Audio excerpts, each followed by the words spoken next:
Bonjour et bienvenue chez Reset Your Mind. J'espère que vous allez bien, où que vous soyez. Peut-être que vous nous écoutez dans le métro, dans l'avion ou en faisant votre sport. Et tant mieux. Je suis ravie de vous accompagner aussi dans ces moments-là, d'autant plus qu'aujourd'hui j'ai de nouveau une invitée. Nous retrouvons maître Chloé Bellois qui m'a fait le plaisir d'enregistrer un second épisode. Parce que la première fois, eh bien, nous avions encore beaucoup de sujets à partager, beaucoup de sujets à évoquer, et cette fois-ci, plus autour de ce rôle, de cette profession, de la charge et du poids d'être avocat. Effectivement, lorsqu'on avait enregistré notre premier épisode Money Date, nous pensions parler principalement d'argent, de droit, de prévention. Et puis comme souvent, avec les conversations vraies, on a ouvert d'autres portes avec Chloé, des portes plus humaines, plus silencieuses aussi, et plus tabous, plus discrètes, qu'on ouvre un peu moins régulièrement en tant qu'avocat ou avocate. Donc, vu qu'il nous restait encore beaucoup à dire, je vous propose aujourd'hui de parler de santé mentale dans le milieu des avocats, dans cette profession d'avocate. Et plus précisément, ces épreuves au quotidien de ce métier. Ce que ce métier exige, ce qu'il prend, ce qu'il transforme en vous, au-delà des mots et souvent au-delà de ce à quoi on vous a préparé. Alors c'est un épisode un peu plus intime, un peu plus personnel, sur ce qui se joue derrière la robe. Merci Chloé d'avoir accepté et merci d'être là. Bah, avec grand plaisir, je suis contente de te retrouver. Eh bien, plaisir partagé. Dis-moi, enfin dis-nous, être avocate, aujourd'hui, qu'est-ce que c'est vraiment pour toi? Alors, tu sais, on avait parlé dans le premier épisode qu'on a enregistré ensemble de toutes les manières dont tu pouvais être avocat. Le Hmm. conseil, le contentieux en fonction des structures, de ton domaine. Donc, je peux pas te répondre sur ce que c'est être avocat en général, parce que ça va tellement dépendre de ce que tu fais. Hmm. En revanche, ce qui est non négociable pour tous les avocats, c'est que tu dois être extrêmement compétent sur le côté technique et donc te former parce que ça évolue rapidement. Hmm. Tu dois aussi être bon pour faire connaître ta pratique et que tu existes. Donc tu dois aussi faire du marketing et tu as de plus en plus. Moi je me souviens quand j'ai dû prendre du temps au départ pour Money Date, tu te dis finalement j'aurai jamais le temps parce que quand tu es consciencieux, tu vois, c'est le syndrome du bon élève, tu vas plus passer le temps sur tes dossiers. Donc si tu fais pas ça, tu vas pas avoir de temps à côté pour développer, pour communiquer sur ce que tu fais. Et donc tu te retrouves à avoir des experts, c'est comme sur les plateaux télé où du jour au lendemain, ils sont experts de tout et de rien pour parler de n'importe quel sujet. Tu vas avoir des gens qui ne sont pas du tout experts, qui vont eux prendre la parole et potentiellement, du coup, ce qui est normal, hein, des parts de marché, alors même qu'il y a des gens peut-être plus compétents sur certains sujets qui vont être plus discrets parce qu'ils ne vont pas communiquer et donc qui vont avoir moins de parts de marché, moins de clients. Hmm. Donc je pense qu'un avocat aujourd'hui, et donc la publicité de l'avocat, c'est évidemment très réglementé et autres, mais ça passe aussi par savoir, donc savoir, faire et faire savoir Mhm. euh, ce que tu sais faire aussi. Et puis, pour tous aussi, la gestion. La gestion d'un cabinet, la gestion humaine des collaborateurs avec qui tu vas travailler, Hmm. sachant que quand tu es avocat, majoritairement, tu as des collaborateurs salariés, mais c'est quand même infinitésimal. C'est une profession libérale, donc un contrat de collaboration libérale. Ça amène beaucoup de débats, puisque dans la collaboration libérale, si tu veux, tu as une rétrocession d'honoraires que tu verses chaque mois à tes collaborateurs, qui est un montant fixe, avec la TVA assujettie, c'est pas un salaire. Mhm. Et ton collaborateur va donc devoir faire les tâches que tu lui assignes, mais en plus doit pouvoir développer sa clientèle personnelle et utiliser les moyens du cabinet pour faire des rendez-vous, potentiellement ses audiences, etc. Ce qui veut dire pour le collaborateur gérer parfois deux emplois du temps avec ça peut être des conflits d'audience. Bon.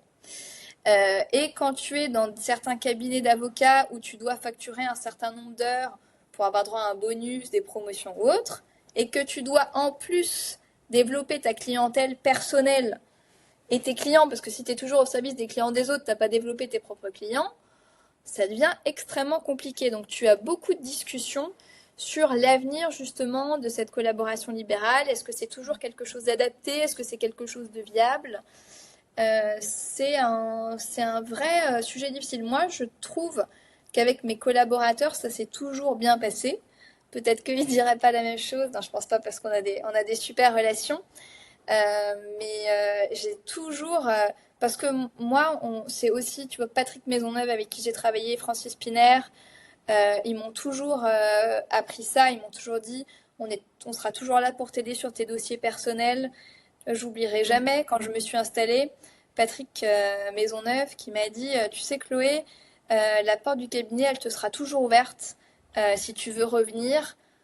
Et il s'en est peut-être pas rendu compte, mais à cette époque, tu vois, d'entendre ça, l'élastique de secours que tu as quand tu l'entends, parce que je pense il était vraiment sincère, ça m'a fait un bien fou, ça m'a donné une tranquillité d'esprit. Et moi, quand j'ai des collaboratrices qui me disent qu'elles vont s'installer, bon, c'est toujours une désorganisation, il faut le gérer. Mais je suis hyper fière parce que je me dis, je leur ai donné les compétences et la formation et la confiance en elles de se dire, je peux y arriver. Ça, pour moi, ça n'a pas de prix. Et je leur dis toujours, tu sais, la porte du cabinet, elle te sera toujours ouverte. Et souvent, mes anciennes collaboratrices, je pense à Camille et Léa, elles vont m'appeler, on va pouvoir discuter d'un sujet ensemble. Et je trouve ça génial. Ouais. Oui, oui, c'est juste la fin d'une phase de vie, mais pas d'une histoire, en fait. Non, Et ça, mais ça, c'est pas forcément tout le monde qui a ce mindset-là et cette approche-là. Mais c'est hyper intéressant ce que tu dis. Ça fait beaucoup d'écho. Euh, En revanche, est-ce que, quelle est la chose qui t'a le plus marqué que tu n'imaginais pas au début? Qu'est-ce qui a été pour toi le plus, ah oui, ça, je l'avais pas vu venir. Euh, je pense que, alors je sais pas si j'aurais donné la même réponse, tu vois, il y a plusieurs années. Est-ce que la maternité te fait aussi changer ton regard, sûrement, hein, sur la vie et sur... je pense que, alors moi, j'ai jamais eu de difficulté à compartimenter ma vie personnelle, ma vie professionnelle. Genre, je pense à mon confrère que j'aime beaucoup, Yacine Bouzrou. Comme avocat, ça veut dire qu'il est coupable parce qu'il défend que des délinquants. Enfin, ça n'a vraiment mais aucun sens et dire des choses pareilles sont insupportables quand tu es avocat et attaché à la défense. Ouais. Alors ça, tu l'avais peut-être pas forcément anticipé, c'est ça? Ou en tout cas, ça t'a heurté au Donc, début? non, ce qui m'a vraiment, ouais, ce qui m'a impressionné, c'est à quel point finalement ce métier pouvait déteindre sur ta personnalité. Tu vois, de devenir un peu parano d'événements de la vie. Tu vois, d'être un peu dans l'anticipation du scénario du pire. C'est-à-dire que moi, je D'accord. vais voir une situation, je vais tout de suite analyser sur, alors attends, est-ce qu'il peut y avoir une escroquerie? Est-ce que ça? Est-ce que... alors que la plupart des personnes normales ne vont même pas y réfléchir. Mais moi, je vais scanner un QR code, je vais peut-être me dire, ah, il y a peut-être quelqu'un qui a mis un sticker dessus, parce que je vois tellement d'escroqueries et choses différentes que je suis devenue, malgré moi, Mhm. une grande Une paranoïaque. machine à analyser les risques. C'est ce qui m'a le plus surpris, c'est à quel point quand même ça déteint sur toi. Parce que quand bien même tu compartimentes, tu sors jamais indemne de ce que tu as vu des relations avec tes clients. Tu vois, quand j'étais enceinte, j'avais deux dossiers de bébés secoués et les deux petits bébés s'appelaient Raphaël. Et on avait choisi comme prénom pour mon fils Raphaël. Ma baby shower avec mes copines, t'avais les ballons Raphaël et tout. Et quelques semaines avant la naissance, alors ces deux petits bébés vont super bien, ils sont plus des bébés d'ailleurs maintenant. Je dis à mon mari, tu sais, je vais pas y arriver, je crois. Je pense que pour moi, Raphaël, ce sera toujours ces deux petits garçons et j'y arriverai pas. Il faut qu'on trouve un autre prénom. Donc tu as quand même, tu as quand même une vraie infusion de ce qui se passe, même si elle n'est pas directe. Tu sors pas indemne des histoires que tu as vécues avec les gens parce que tu traverses ces épreuves humaines avec les gens. Si ça se passe bien pour eux, t'es heureux, mais si c'est trop long, même si t'es heureux à la fin, tu auras vécu ce chemin de croix avec eux. L'avocat, c'est vraiment quelqu'un qui te tient la main et qui t'accompagne, peut-être même quand le monde entier est contre toi et quand il n'y a plus personne. Ouais. C'est pas un rôle anodin. Ouais, il y a vraiment un poids de ce rôle et en plus, donc toi tu fais principalement du droit pénal initialement et de plus en plus, ou en tout cas un, un équilibre aussi avec le droit des familles puisque les deux sont très liés. J'ai un peu l'impression que ce sont deux domaines qui ont une charge émotionnelle et des situations quand même assez dures, énormes à gérer au quotidien. Euh, comment tu fais justement pour, alors, tu parlais de compartimenter, de cloisonner et d'être dans ton rôle, que la personne soit coupable ou non, tant qu'il n'y a pas eu de procès ou de défense. Euh, Comment tu fais? Parce que c'est des histoires de violence qui viennent toucher l'être humain que tu es aussi. Mm. Comment tu arrives à gérer? Comment est-ce qu'on ne s'effondre pas, justement? C'est pas toujours évident. C'est-à-dire que quand toi, quand tout va bien, parce que c'est ça aussi, c'est-à-dire que l'avocat, il reste un être humain avec des jours où ça va et puis des jours où ben lui aussi, il va pas bien, il a des choses difficiles à affronter. Oui, puis l'exemple que tu partageais juste avant autour de ces deux affaires quand toi-même t'étais enceinte, bah oui, ça laisse pas de marbre, forcément. Exactement. Je pense qu'il y a, moi j'ai une vraie relation de confiance avec mes clients. Et des jours où je vais être, où ils vont me dire, ouais, ils savent que je suis toujours extrêmement réactive parce que c'est quelque chose, je sais que quand tu as une question, une inquiétude, tu as besoin qu'on te réponde. Hmm. Euh, euh, le temps, tu peux pas toujours répondre et parfois je dis à mes clients, écoute là, j'ai vraiment pas le temps, je peux pas faire ce call parce que s'il y a 80 personnes qui me demandent la même chose dans la journée avec des sujets urgents, c'est absolument intenable. Mais en revanche, fais-moi une note vocale dès que je peux, je t'écoute, mais juste dire aux gens qu'on est là Hmm. euh, et que parfois et être hyper honnête dans la relation avec ses clients. Quand tu traverses quelque chose de difficile ou quand ça va être compliqué, tu as aussi le droit de le dire sans t'épancher pour garder le rôle avocat-client. Mais j'ai pas ces difficultés-là parce que je pense que j'ai une vraie relation d'honnêteté et de confiance avec mes clients dans les deux sens. Et je l'ai toujours ressenti avec une grande bienveillance. Hmm. Je pense que le risque, c'est de ne pas vouloir accepter cette part d'humain où toi, parfois, ça peut être compliqué. Et c'est là où tu t'épuises et où tu vas t'effondrer. Hmm. Et comment est-ce que tu fais quand éventuellement tu as des situations qui heurtent tes valeurs personnelles, justement, pour gérer les deux, pour préserver cet équilibre, cette santé mentale aussi En fait, ça m'arrive pas vraiment parce D'accord. que je suis pas dans le jugement. C'est-à-dire que j'accepte, let's agree to disagree.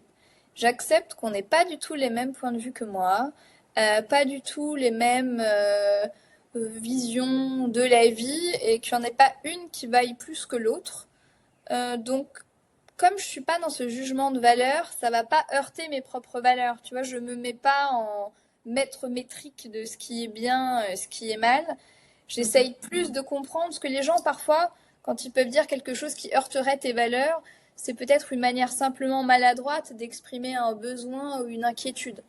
Donc je vais Hmm. plus essayer de me dire, ok, il a cette position-là qui est un peu dure, pourquoi Qu'est-ce qui fait qu'on arrive à cette position-là Est-ce qu'on peut la faire évoluer ou pas? Et plutôt essayer d'être dans la compréhension que dans le jugement. Donc je Hmm. me sens jamais, j'ai jamais eu la situation où je me suis dit c'est contraire à mes valeurs. Mon but c'est pas de dire c'est normal, c'est mal, mon client il n'a pas besoin d'entendre ça.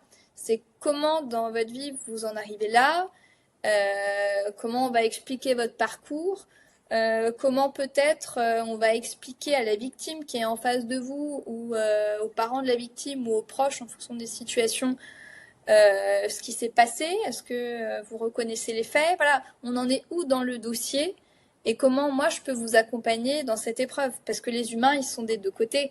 On a souvent tendance à dire ah oui ça c'est un violeur. Ok, bah, le violeur il est peut-être le père, le fils, le mari de quelqu'un.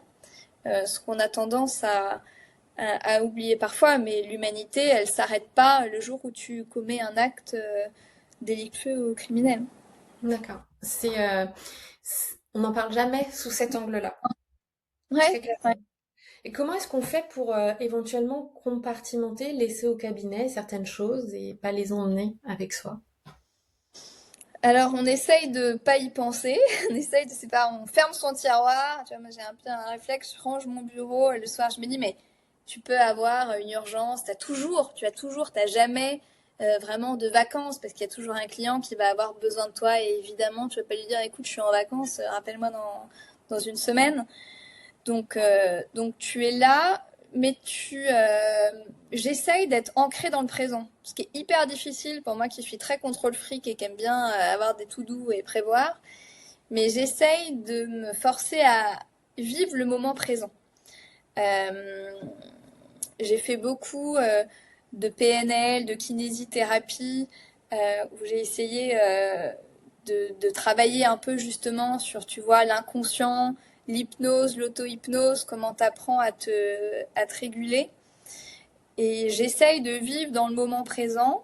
Après, oui, ça m'est arrivé de pas dormir pendant des nuits parce que j'ai un mauvais délibéré et que j'ai un client qui va être dans une situation compliquée.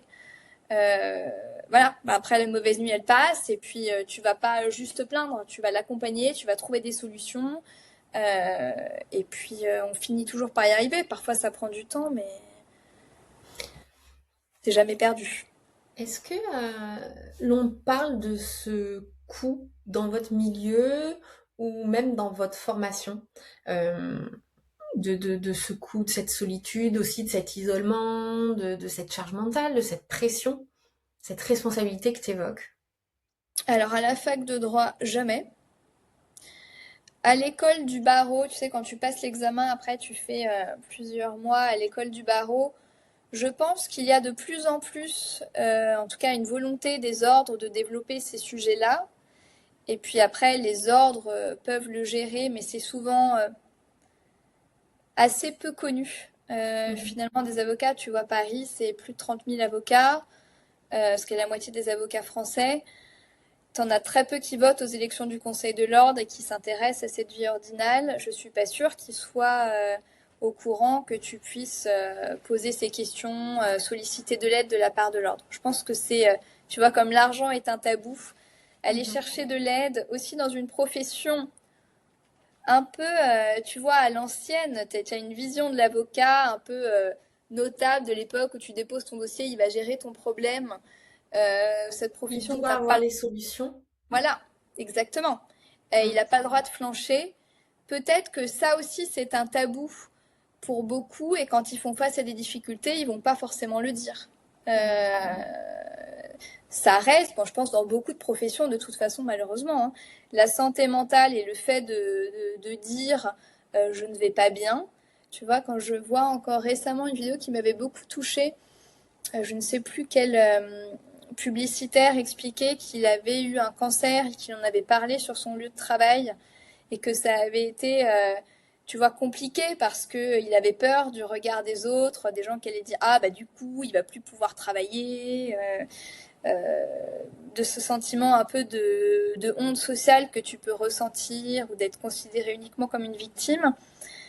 Je pense que dans toutes les difficultés psychologiques que tu peux traverser, c'est un peu la même chose. Mm. Donc c'est une profession où tu vas être isolé, où le client a beaucoup d'attentes de toi et où toi tu peux faire le maximum et finalement c'est un juge qui décide à la fin, donc tu n'as pas de prise sur Mm. la solution finale. Il faut quand même se rendre compte de ça. Hein. T'as beau avoir le meilleur dossier, avoir travaillé et avoir une mauvaise décision. Mm. Et tu n'y peux rien. Ouais, tu pourras faire appel, tu pourras le contester.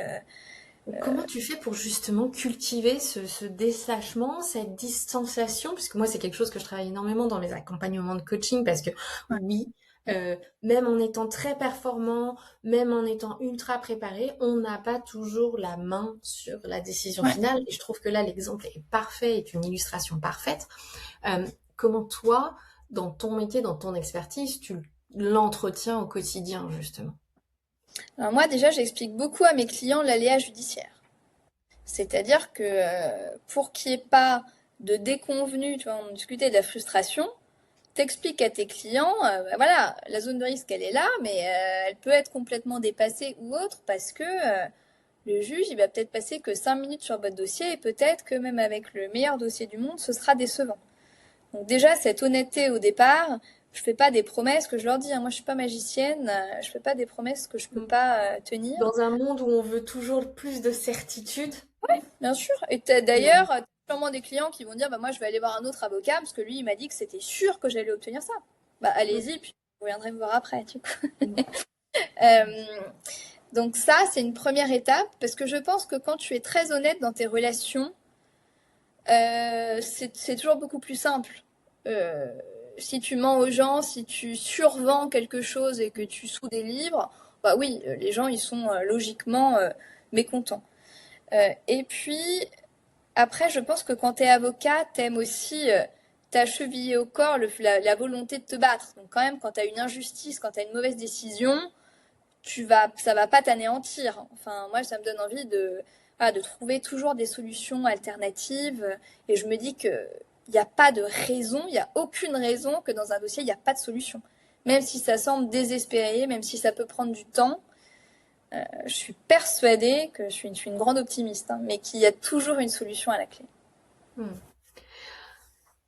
Il y a cette volonté de ne pas baisser les bras et une volonté de ténacité, en fait. Enfin, quand je t'écoute, il y a cet aspect-là qui est très important.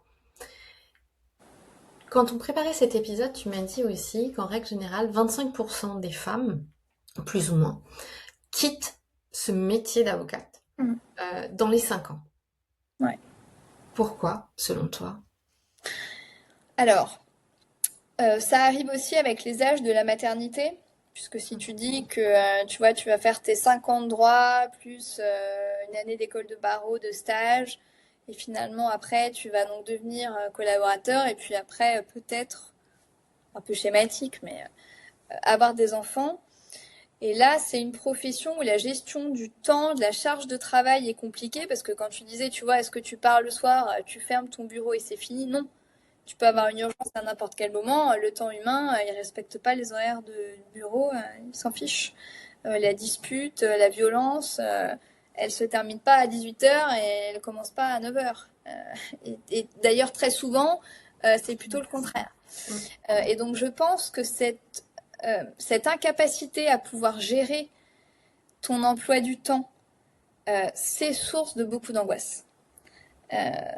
Parce que ça demande un gros travail de fond, une immense disponibilité mentale, physique, sur des plages horaires, une grande réactivité.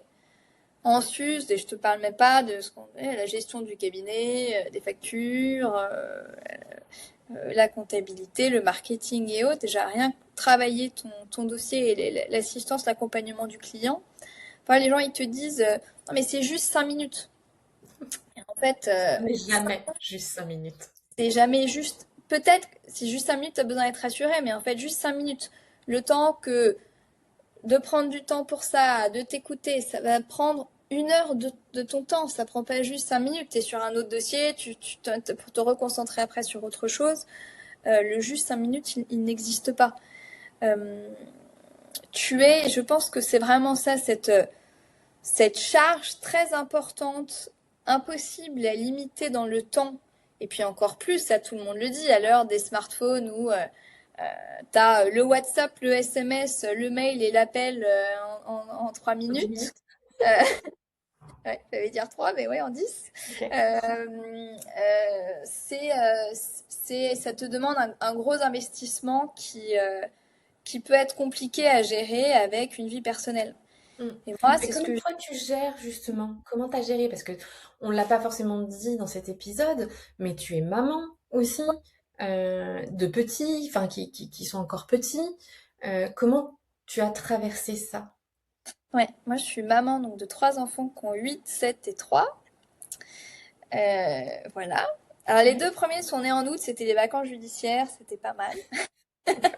C'était ciblé, ok. Ouais. Et tu vois, d'ailleurs pour ma fille, la première, j'avais une césarienne prévue. parce que j'avais une audience un mois après. Et finalement, elle est arrivée la veille, naturellement, sans césarienne. Mais donc oui, tu vois, ton métier impacte ta vie personnelle jusqu'à tes choix de type d'accouchement pour pouvoir être disponible pour tes clients. C'est quand même un investissement qui est important.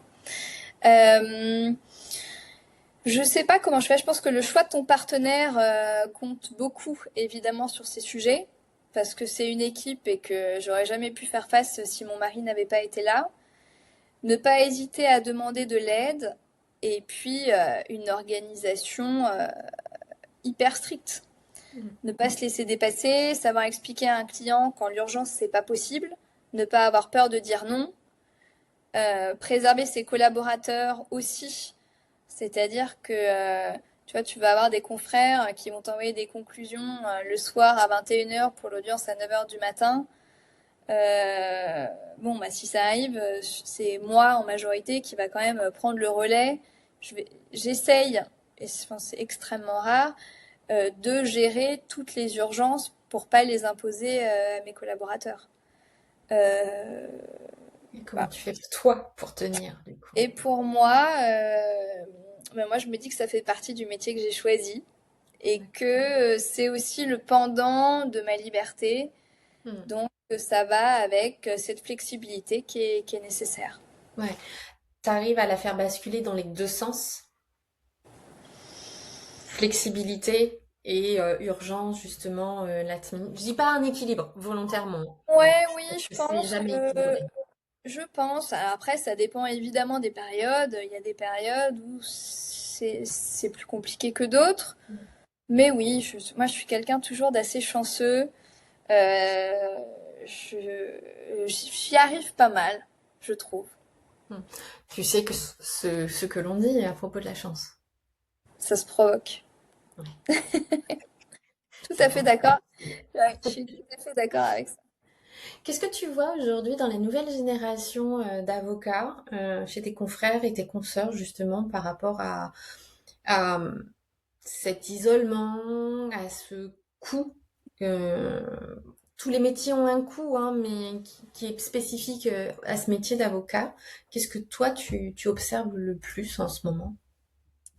Alors, moi, ça me fait toujours un choc parce que, tu sais, j'ai l'impression que je suis toujours jeune, parce que j'ai été avocate jeune, mais en fait, les années passent, je pense, je finis par même plus savoir mon âge, et quand je vois les dates de naissance sur les CV que je reçois, ça me met parfois un gros coup. Ou quand tu t'inscris sur un site et que tu vois que tu descends quand même de plus en plus bas pour trouver ta date de naissance, c'est que c'est pas bon signe.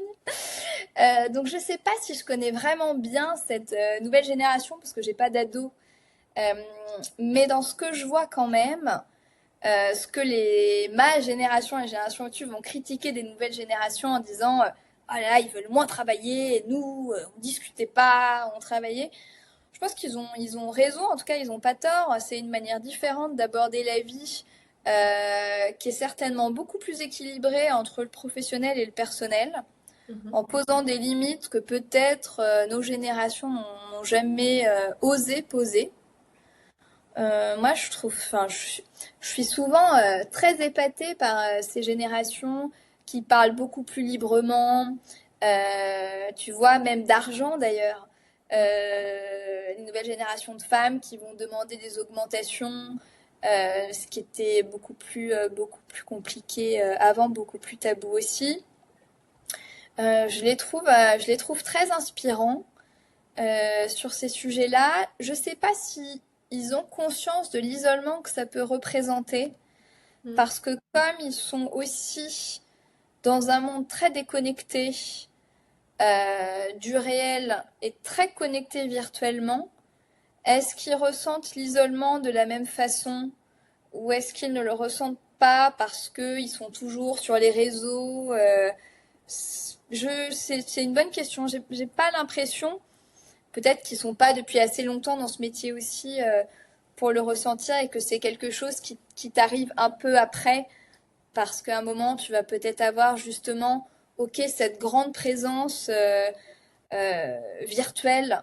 Tu vois, quand je pense, on a appris aujourd'hui le décès de Loana, on connaît pas encore les causes, mais est-ce que t'as pas, alors même que tu as été très entouré euh, très sollicité, une immense solitude euh, qui demeure malgré tout ça, Mm. très certainement. Donc peut-être qu'ils la ressentiront aussi, ou alors que tu auras cet effet positif des réseaux où ils iront chercher de l'aide et des contacts plus facilement que ce qui était possible avant. Mm. Il y a cette solitude que tu évoques, cet isolement que tu évoques. Toi, tu es élu aussi au Conseil de l'Ordre et puis tu pratiques entre Dubaï et Paris aujourd'hui. Euh, Cet isolement, connexion, déconnexion, c'est un des plus gros paradoxes quand même de notre période de vie actuelle, je dirais, de notre moment d'histoire. Comment ça peut être un électrochoc, à ton avis, pour toi, dans ce monde, ce professionnel d'avocat, ou au contraire, un gouffre dans lequel beaucoup peuvent s'engouffrer? C'est difficile honnêtement de répondre à cette question. Tu vois, c'est comme quand on te pose la question de est-ce que l'intelligence artificielle, ça va tuer le métier d'avocat ou pas? Moi, je pense que non, que ça va le recentrer sur une valeur ajoutée. Mais tu as certainement des gens, comme dans toute évolution, de par leur manière d'exercer, qui vont perdre des parts de chiffre d'affaires dans ça s'ils se réinventent pas. Euh, en fait, tu as tellement de profils différents, encore une fois, sous le label d'avocat, tu peux avoir des journées tellement différentes que l'électrochoc, je sais pas d'où il peut venir. C'est très personnel, à mon avis, et extrêmement subjectif. Et toutes les tentatives qui ont été faites euh, pour améliorer un peu la qualité de vie des avocats par les ordres, j'ai jamais vraiment eu l'impression que ça ait un franc succès. Est-ce que ça tient aussi du caractère libéral et très indépendant, où justement avec cette envie de liberté, tu t'acceptes en contrepartie plus de charges que tu ne l'accepterais dans un autre contexte? C'est possible. Euh, je peux pas te répondre très honnêtement là-dessus. Ok. À ton avis, quelle est la plus grosse source de frustration des avocats aujourd'hui et qui peut venir impacter leur équilibre, leur santé mentale? Au-delà des sujets, des dossiers qui Ouais. sont parfois plus qu'épineux. Bah, je pense le financier. Tu as quand même dans une Financier. profession où tu as beaucoup de charges, tu as les cotisations que tu verses à ton ordre, tu as l'URSSAF, tu as les impôts. Tu fonctionnes comme avec beaucoup de professions, tu sais, sur des années parfois N-2, donc tu te retrouves avec des différentes trésoreries où tu fais une très bonne année, et finalement tu as un peu de trésorerie, puis 2 ans après tu as un rattrapage sur les années d'avant où là ça va être extrêmement difficile. Tu n'as tu n'as pas de clients forcément réguliers, tu vois, notamment quand tu fais du contentieux. Si tu n'as pas de clients, tu n'as pas de revenus à la fin du mois. Tu n'es pas salarié, tu n'as pas de garantie, tu n'as pas droit au chômage, tu n'as droit à rien. Cette instabilité financière et cette absence effectivement de garantie à la fin du mois, tu as même, tu vois, beaucoup de clients, si tu as des impayés pour recouvrer tes honoraires, ça peut être extrêmement long, également coûteux. Donc je pense que ce sujet financier, euh, c'est ce qui est compliqué pour des avocats. Tu Ouais. vois, même on parle d'aide juridictionnelle. Alors dans les gros titres des journaux, tu n'as que quand ils sont bien payés dans des procès qui durent longtemps, hein, on parle que de ça, mais on parle pas de tous les avocats qui sont à l'aide juridictionnelle et qui sont payés, je sais pas, 400 ou 800 euros pour des centaines d'heures de travail. Euh, Ramené au taux horaire, c'est totalement dérisoire et c'est des heures de travail qui sont derrière. Donc c'est des sujets, je suis ni pour ni contre. Mais cette quand même précarité financière que tu peux avoir comme n'importe quelle profession libérale, hein, Mhm. mais ça, je pense que c'est une vraie angoisse pour les avocats. Il y a beaucoup qui déchantent, à mon avis, sur ce sujet-là, parce que tu es loin de la vision de l'avocat de gros cabinets d'affaires qui va gagner très bien sa vie. Il y a Ouais, ou beaucoup des d'avocats. séries télévisées. Ouais, c'est ça. Tu as beaucoup, beaucoup d'avocats qui malheureusement ne gagnent pas très bien leur vie. Mm. D'autant plus que tu ne maîtrises pas les délais dans les tribunaux d'audience, de délibéré et de décision. Enfin, tu maîtrises Exactement. Et après, d'ailleurs, tu as beaucoup de discussions sur comment facturer les clients. Le taux horaire, est-ce que ça fonctionne encore? Tu vois, quand tu factures un particulier, le taux horaire, ça peut être très lourd. Mais en même temps, quand les gens te disent, mais ça va prendre combien d'heures? Bah, ça dépend. Si en face, il me répond 3 pages ou 300 pages, ça va pas être la même chose. On peut pas étudier de la même manière. Si diligente 10 procédures à côté où il y en a une seule, et ça, je peux pas prévoir ce qui va se passer. Donc, tu as beaucoup de débats sur le forfait, le taux horaire, l'abonnement. Parfois, tu as même des avocats qui ont mis en place des systèmes d'abonnement pour les clients. C'est difficile de trouver, on parle encore d'argent, c'est difficile de trouver le juste équilibre, surtout quand tu vends une prestation intellectuelle, où tu vends aussi ton expérience, où tu repars pas avec quelque chose de palpable. Ça peut être difficile pour un client de comprendre vraiment ce que recouvrent les honoraires. Et donc, tu vois, tu as beau leur expliquer et tu comprends, tu as besoin d'anticiper, tu reçois une grosse facture d'un coup et que tu n'as pas les moyens de la payer, c'est compliqué. Mais après, le client à qui tu as présenté ton taux horaire et qui va te solliciter énormément, bah, il sait aussi que bah, malheureusement, s'il a besoin de te solliciter énormément, ça peut coûter très cher. Ouais. Donc il y a vraiment tous ces enjeux d'isolement, de temporalité que tu ne maîtrises pas, qui ont un Mhm. impact financier immédiat Oui. et qui viennent activer tout ce qu'on sait aussi autour de l'argent comme fonctionnement et réaction particulière. Comment est-ce que toi, aujourd'hui, on va conclure sur cette partie-là, comment est-ce que toi, aujourd'hui, tu prends soin de cette santé mentale, de cette charge émotionnelle que tu as à gérer au quotidien? J'essaye d'être bien organisée, de me dire, voilà, il faut, tu vois, par exemple, il y a quelques années, je me serais dit, voilà, j'ai pas le temps de faire du sport parce que si je travaille 1 heure en moins, je vais pas y arriver. En fait, je le mets dans mon agenda, c'est 1 heure pour moi et c'est non négociable parce que j'aurais pris cette heure pour moi, en réalité, je serais beaucoup plus efficace que si je n'avais pas pris cette heure-là, ou finalement, j'aurais peut-être moins bien travaillé et autres. Donc j'essaye de vraiment m'accorder sans culpabilité, ça a été un vrai apprentissage. Parce C'est pas si que, facile que ça. ah non, même quand tu t'installes, tu vois, tu étais collaborateur, tu avais des horaires, ok. Le jour où tu t'installes et qu'en fait tu pourrais travailler de ton lit toute la journée, tu vois, à part ton audience finalement, t'es pas rythmé par grand-chose. C'est avoir la gestion totalement libre de son emploi du temps, Mm. ça peut Ça être demande de compliqué. la rigueur et de la discipline. Exactement, tu crées de la culpabilité hein, sur plein de choses. Et puis voilà, après, tu apprends à te dire, mais attends, c'est pas parce que j'ai pris 1 heure pour moi que ça va remettre en cause le travail que j'ai fait ou que j'aurai pas assez d'heures pour travailler. Et voilà, et avec cette vraie organisation que tu essayes de dire, et je peux pas dire qu'aujourd'hui j'ai une organisation encore optimale. Chaque, euh, chaque jour, j'apprends un peu plus à être structurée sur mon organisation. Mais voilà, prévoir du temps pour moi, du temps avec ma famille, le temps pour mes clients, et essayer d'avoir, moi j'ai aussi, je lisais quelque chose que j'aime beaucoup encore ce matin, d'une d'une influenceuse un peu bien-être qui habitait à Dubaï, qui est revenue en France, Laura, et qui disait elle avait besoin beaucoup de se ressourcer en étant seule, et qu'elle avait beaucoup culpabilisé de ça. Et moi, je suis un peu pareil.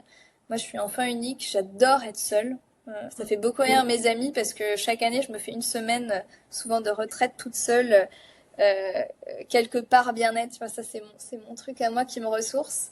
J'ai aucun problème à être seule au restaurant. J'adore la solitude et ça me ressource. Et c'est vrai qu'en plus, quand tu es sans arrêt sollicité par les autres, par tes enfants, par tes clients, parce que tout le monde attend ton aide et ton accompagnement, parfois tu as juste besoin d'avoir un moment où personne ne va t'interroger sur quoi que ce soit, juste ne penser à rien, pouvoir te recentrer. Ça, je l'ai Mm. vraiment appris avec le temps et trouver ces moments un petit peu de solitude. C'est parfois dur de l'expliquer aux gens parce que tu passes tout de suite pour quelqu'un d'égoïste, mais bon, tu passes cette étape, et tu l'assumes Mm. et puis après Ah tu non, non, je te l'imposes. confirme, en tant que coach, justement, déjà moi à titre perso, effectivement, tous les ans, voire tous les 3 4 mois, je me fais 2 3 jours solo pour les Ouais, mêmes raisons. Tous les ans, je fais au moins une retraite à titre perso. J'organise aussi des retraites pour mes coachés parce ouais, que le monde dans lequel on vit est tellement sursollicitant. c'est Euh, ça. en plus, on nous a pas appris à fermer ces boucles, hein. On vient juste les empiler comme des millefeuilles. Il y a juste un moment où on a besoin de fermer la boucle ou en tout cas de redescendre. C'est ça. Et je sais pas si j'aime la solitude ou pas, tu vois, je saurais pas te le dire à titre personnel, mais il est extrêmement important pour moi. J'ai très vite compris, mais avec le temps aussi, tu as raison, Mm. que ça me ressourçait et que j'en avais besoin. Et il a fallu dealer et apprivoiser cette culpabilité que tu évoques parce que c'est Ça. quand même pas ce qu'on nous a gravé dans les os Ah bah surtout depuis, pas, mais depuis ouais, notre pas du tout. naissance. Mm. La solitude, elle est dans notre société, tu vois, on veut absolument te mettre en couple, on demande pourquoi tu es seule. La solitude, c'est quelque chose C'est dérangeant. de très négatif socialement. Mm. Donc, allez-y, osez être seul, osez Peut-être. partir seul, osez aller au restaurant seul. C'est aussi normal, en fait, que d'avoir besoin de cet équilibre. Chloé, je vais te remercier encore 1000 fois pour ce temps, pour ce partage. Assez challengeant, mine de rien, cet épisode. Merci beaucoup. Je te souhaite de continuer à travailler cet équilibre que tu Ouais, évoques, de réussir à trouver cet élan, en fait, de continuer de nourrir cet élan que tu partages si volontiers. Moi, je dis à très bientôt à nos auditeurs, la semaine prochaine pour un nouvel épisode. N'hésitez pas à noter ou commenter cet épisode s'il vous a plu ou tout simplement le partager. Les plus petits gestes font les plus grands impacts. À bientôt Chloé, merci. à bientôt. Et tu vois, dans les podcasts, c'est aussi un moment de solitude que j'aime bien. Ça, tu vois? Ah oui, d'écoute personnelle, Exactement. de temps pour soi. Merci du tips, donc continuez à écouter Reset Your Mind. Exactement. Merci beaucoup, Stéphanie.